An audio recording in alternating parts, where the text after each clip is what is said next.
The projects in SolGold have taken a new turn, Samantha, because we have taken up another 72 licenses through Ecuador, and we're looking for copper in a province-scale project all through Ecuador. It's going to be something like the northern leg of the Andean copper belt in Chile, which hosts about 25% of the world's copper. We've got the opportunity to replicate that in SolGold in one company and discover these things from scratch with just the cost of discovery as our cost base. So the opportunity for SolGold is to become a globally important copper company based on copper in Ecuador. That's going to make Ecuador one of the greatest copper producing nations on earth, and I'm pleased to say that the government is taking a very responsible attitude to the construction of the copper industry and gold industry in Ecuador.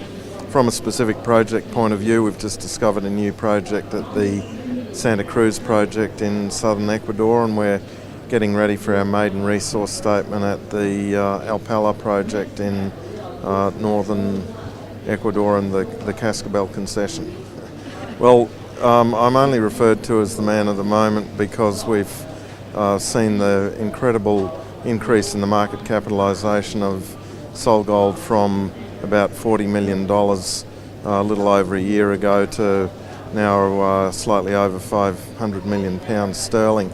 That has been as a result of the spectacular performance of a wonderful exploration team that I have, and they recently won the Latin American section for Exploration Company of the Year for SolGold in Toronto, which we're very happy about. And Ecuador won the Country Achievement Award, so that's been really good for Ecuador, really good for SolGold, and SolGold is really leading the way in terms of grassroots exploration in this frontier country. Lundin Gold is doing a fantastic job of developing Fruta del Norte, and between us we're bringing Ecuador with the government into the mining world. So I'm only man of the moment because I've got a spectacular project in a spectacular emerging mining nation, and it's run by a spectacular and wonderful and loyal and very dedicated exploration team. For about 10 years now, the world's major copper miners have been starving their operations of sustaining and ongoing development capital. At the same time, we've seen the emergence of the electric age for transport industries and passenger cars. Every new electric car is going to need 50 kilos of copper as opposed to 5 in a petrol or diesel car. So the demand for copper is going through the roof. The supply of it is dwindling. The capacity to produce copper is diminishing as a result of capital starvation by the majors, and the resource inventory around the world, mainly in the majors lists, are also going down in grade. So the grade's decreasing, the costs of production are going up, and there's not enough capital and there's huge demand. So we see a perfect storm emerging in the copper market around about the end of 2018, beginning of 2019, and we're blessed by having some really great grades at the Alpala project, and combined with the tremendous logistics for this project in northern Ecuador with handy transport, water, power, port services, we can see some huge capital cost advantages, and that's going to place Cascabel and Alpala at the front of the lists for capital in terms of development.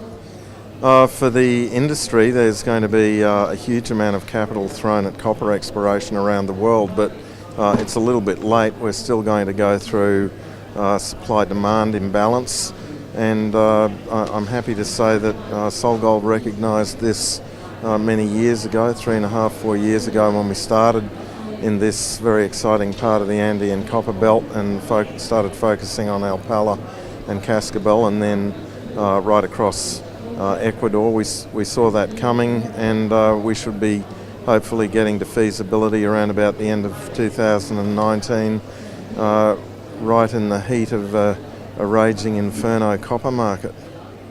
IMARC is a fantastic collection of companies that have interesting projects, and that draws a lot of capital investors here. There's representatives from banks, brokers, there's lots of high-end state-of-the-art service providers and consultants that are all focusing on the application of new technologies to make these projects really efficient and stand out. And from our own point of view, we're really interested in the application of state-of-the-art geophysical techniques to identify these drill targets that we have through the cover of cloud, rain, soil, jungle. And that's meaning that we can drill our projects with great reliability and great efficiency. In fact, of the 40-something drill holes that we have into Alpala now, only 2 have missed the ore body.